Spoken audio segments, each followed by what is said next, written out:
Tervist. Tervist. Mida arvate sebradest? No, alguses hüppasid päris kõrgelt. Aga hüppasidki alla ja said haiget laeka. Lamamad seal maas. Mitte midagi. Väga õige. Mida arvate sebradest? Mitte midagi, me võidame. Ma ei tea, kes on. Nii, mida arvate sebradest? Mitte midagi. Nad on õhku täis vennad. Mida arvate sebradest? Võistlusmomenti enam pole. Sest lihtsalt sebrad ei ole enam vastased meil. Ma ei riigi eesti keelt. Väga õige.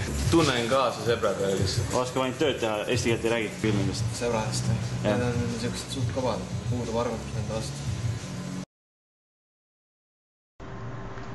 Või tere, tahate arvamust saada Sebra kodulehe kohta. Et minule isiklikult Sebra koduleht väga meeldib. Et see toob mind ajast tagasi. Meenutab natukene lehti, mis on tehtud sajandi vahetusel, ehk siis 2000. Ja mis veel mulle meeldib kodulehe juures on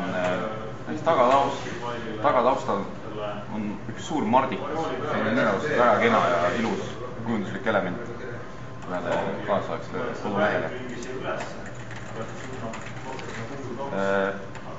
Mis mulle nüüd ei meeldi, on see tühi tivkiht siin all. Selle võiks küll ära võtta. Hallo? Jaa, Sotakanne kuuleb.